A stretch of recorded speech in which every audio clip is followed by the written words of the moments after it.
In other words, gland A is from the brain, and then they work in the ovarian cycle. The first one is luteinizing hormone.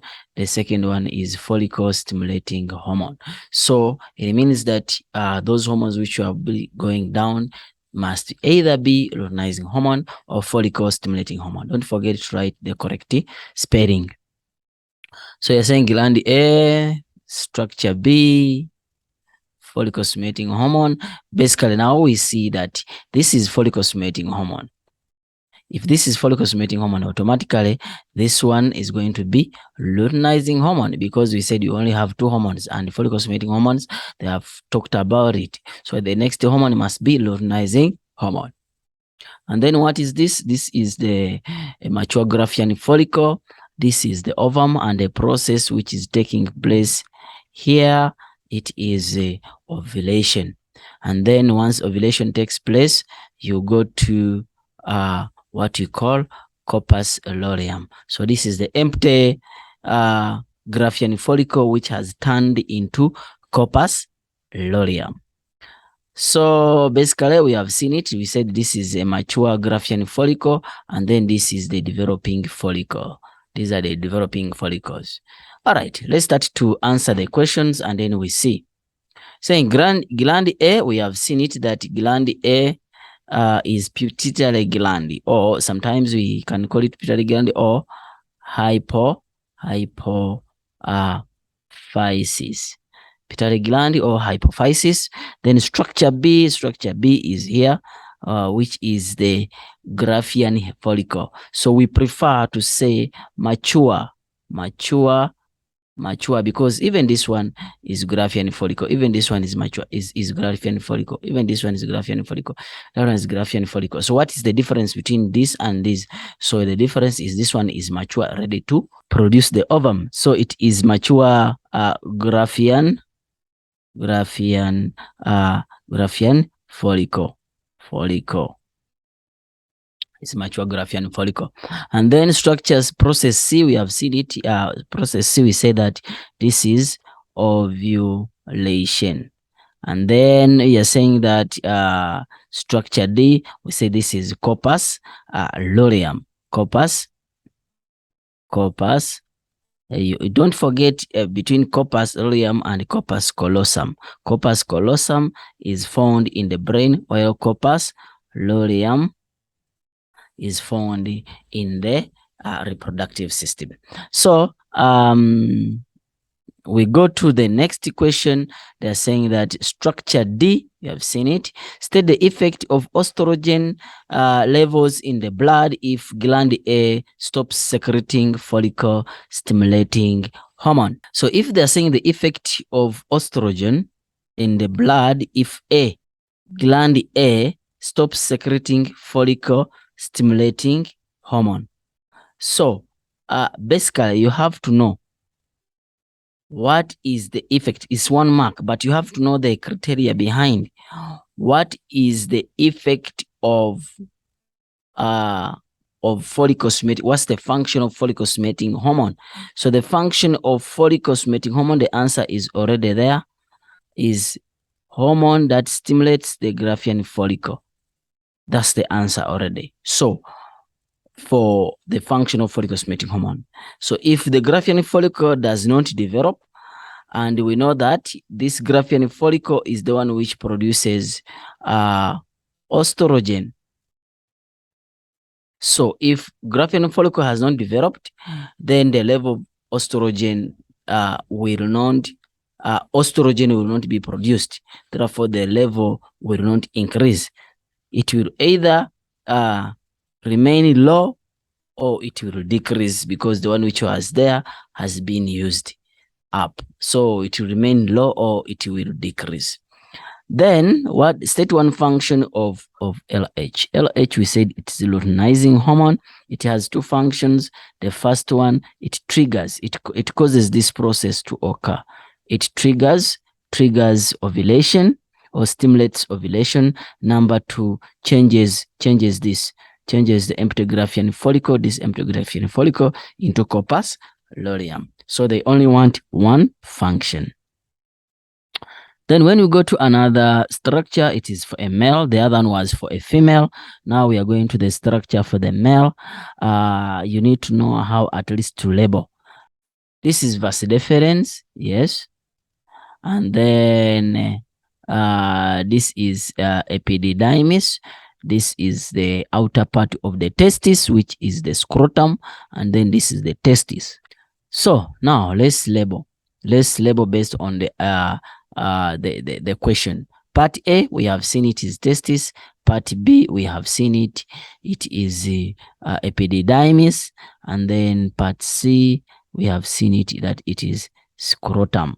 Don't forget to write the correct spelling for epididymis. Yes, epididymis. And also the correct spelling for testis. So testis one, ne? But testes if there are many. Testis if it's what? If it's one. And then this one is scrotum. So describe the process of spermatogenesis. I explained this the other time when I was describing the paper of 2022 for an exam for June. And then remember that we are in a period of, you have to follow what you call the examination guideline of 2021. So if you follow the one for 2017, then it won't give you some of the things will be, find them changed and then not that much detailed. So here what you need, however much the book is showing you a lot of things, please follow this. If you also use our book for the distinction material, still you can find it correct.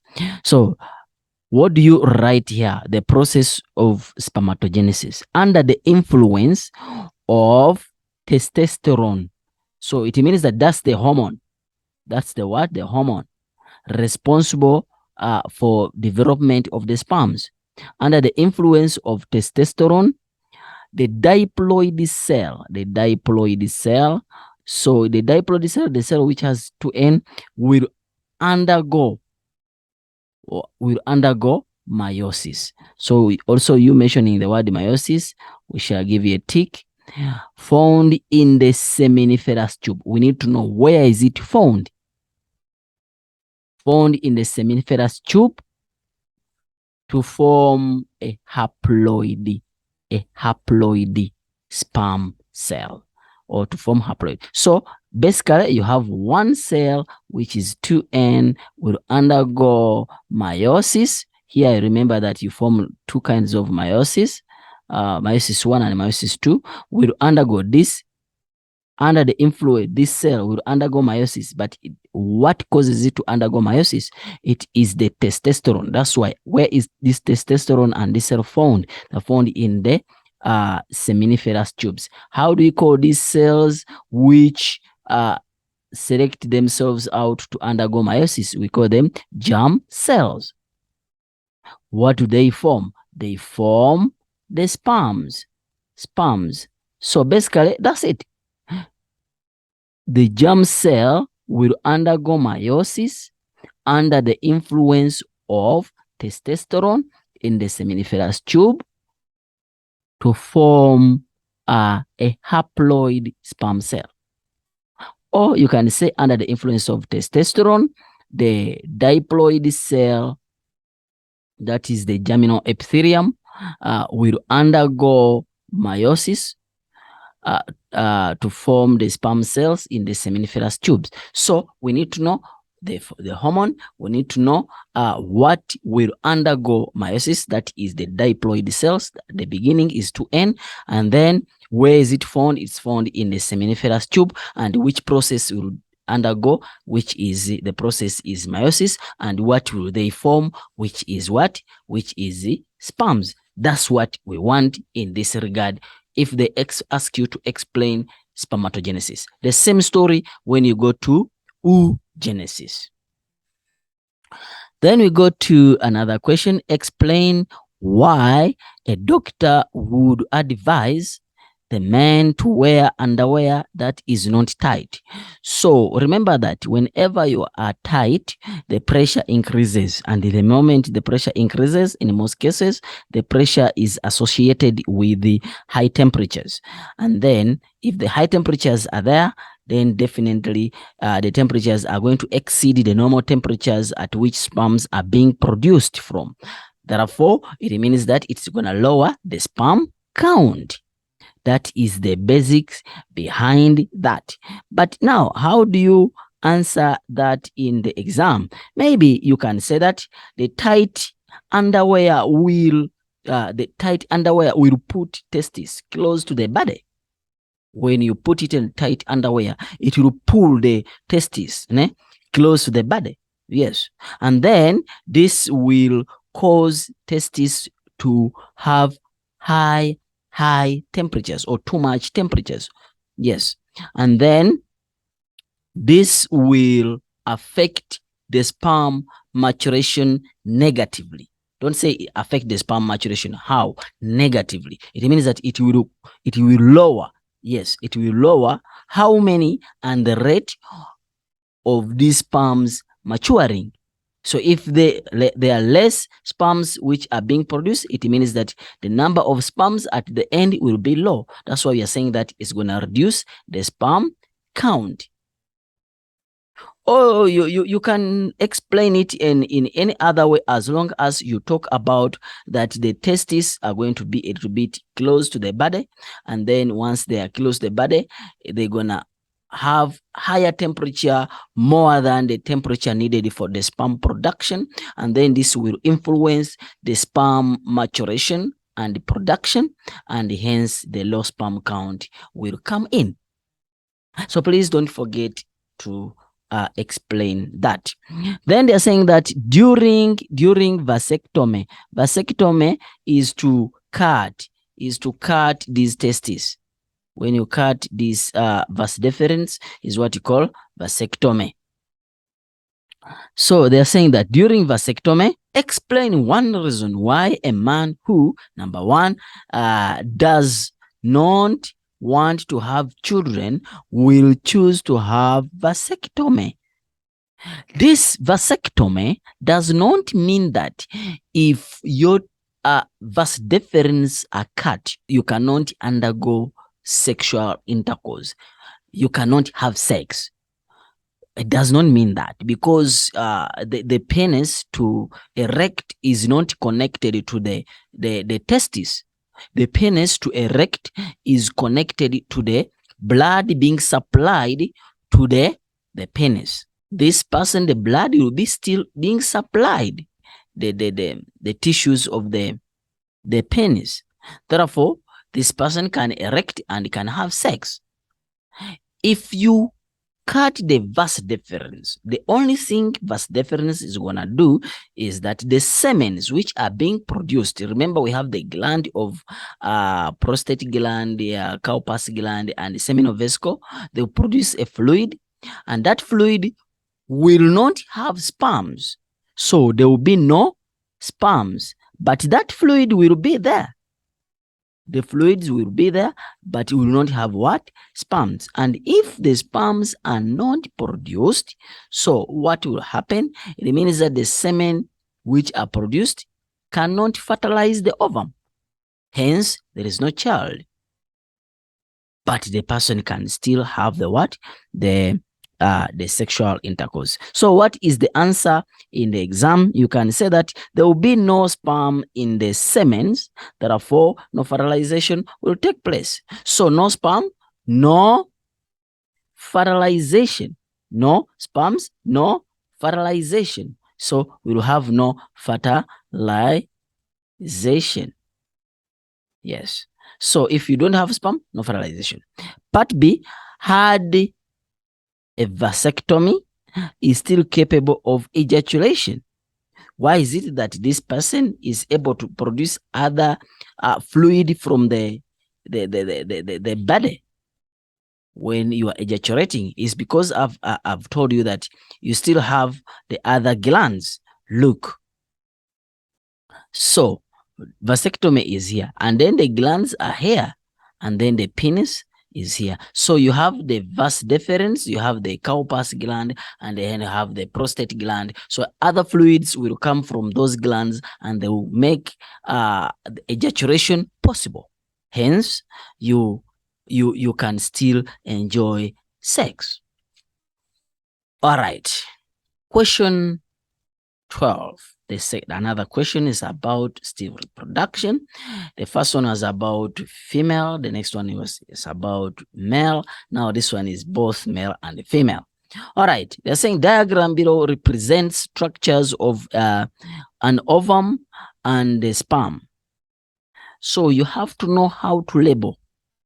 At least to try.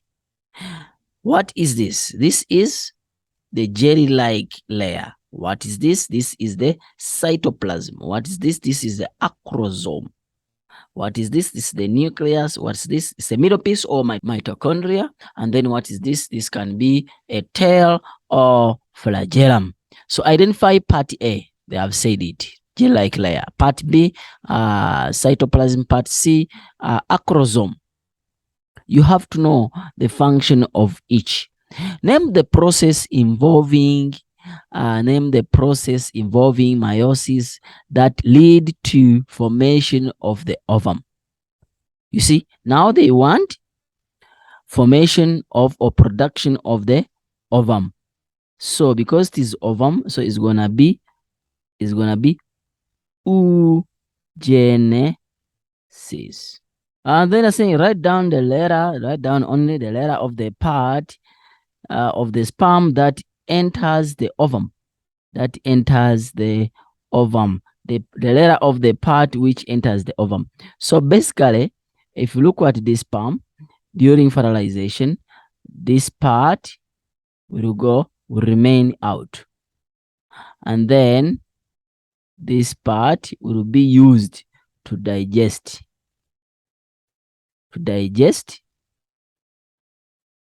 the membrane of the ovum. It is only this nucleus which will enter the ovum, and then the haploid nucleus of the sperm will fuse with the haploid nucleus of the ovum, and then a diploid zygote or diploid zygote is formed.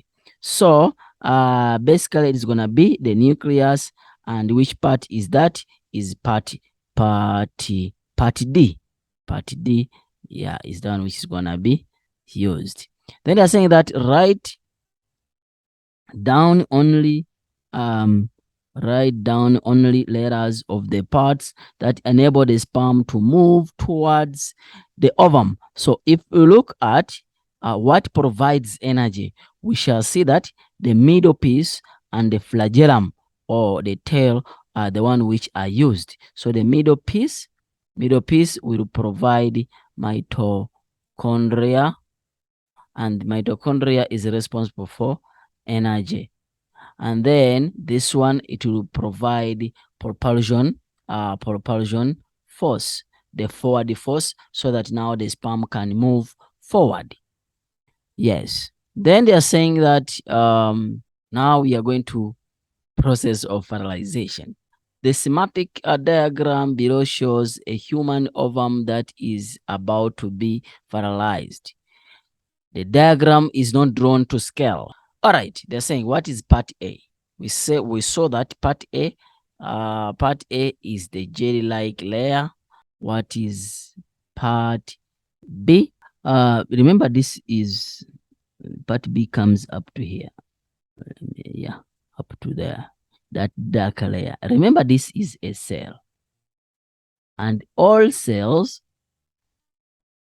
they have a membrane which protects them, allow gases, substances to go through, which we call cell, the membrane of the cell.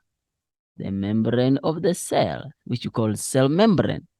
So the nucleus is there. Remember, this is an animal cell. Therefore, B becomes the cell membrane. What is C? C, you have the fluid there, which we call cytoplasm, the fluid of the cell. And then what is D? D, you see that is the nucleus of the sperm. Nucleus. And then what is E? E is the acrosome. And then what is F? F is the nucleus of the ovum. And then what is G? G is the middle piece. Middle piece. So basically we have labeled it. So A, they want A, we have seen it. A is the gel-like layer. B is the cell membrane, the membrane of the cell, or plasma membrane. Then C is the cytoplasm. And then F is F. F is the nucleus of the ovum. So now give the letter and the name of the part that contain mitochondrion. We have seen it that mitochondrion are being stored in here. If one is mitochondrion, if there are many, so the answer is G, and the part is middle piece. Contain enzyme required for penetration of the sperm into the ovum. So it is this. It has the enzyme. We don't need to know the name of the enzyme. Then the part, we are saying that it is E, and the part is acrosome. You don't need to know the enzymes because this is not our syllabus. And then they're saying C will enter the ovum during fertilization, and that is the nucleus of the sperm, which is part D, nucleus of the sperm. And then here we have the structure of the sperm. You're saying that A, B, C. Now we have tried to answer questions concerning about the sperm. So there is no way they can bring a question you have never seen about the sperm, about these structures of the sperm and the ovum. So we're gonna go to even the graph. We also explain. We're gonna explain all topics in such a way that there is no way you can fail this. There is no way. And if you do this, you go back and listen to this before the exam, before you write the exam, look, and at least you are reading like this, then automatically just guarantee yourself a distinction. All right. Then they are saying that what is part A? We have said acrosome, part B, nucleus, part C, middle piece, part D, the flagellum or the tail. They are saying that identify B. We have seen it. We have seen it. It is nucleus, part D. We have seen it is the tail.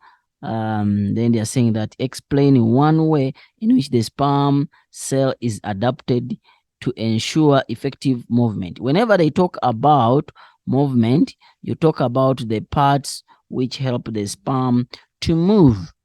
And we only have two parts which help the sperm. Adaptation is the part and the function. The first one is the tail. Yes, the tail. This provide the forward force, or provide the propulsion force. So it allows movement to take place. So basically this is for force. And then number two is the middle, this part, middle piece, middle piece. This one provides it has mitochondria which are responsible for production of energy. Yes, production of what? Energy. Explain the consequence for reproduction if the sperm did not have part A. What is part A? It is the acrosome. So what is the function? You first ask yourself, what is the function of the acrosome?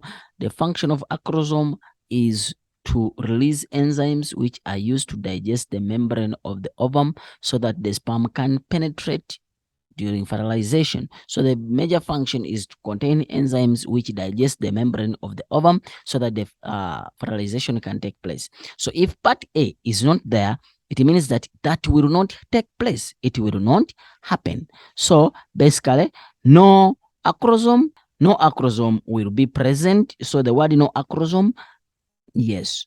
And then therefore there will be no enzymes present and the sperm will not be able to penetrate the ovum, and therefore no fertilization. If there is no acrosome, there is no enzymes, and the sperms will not be able to penetrate the ovum, and no fertilization will take place. At least you will have something like 4 marks out of 3, and then we'll be able to obtain those marks. Guys, please watch these videos, forward them to others so that they can also benefit. If you have a question, we are here to try to answer those questions, because some of these questions we do as a result of other students trying to ask for help. Now you have another question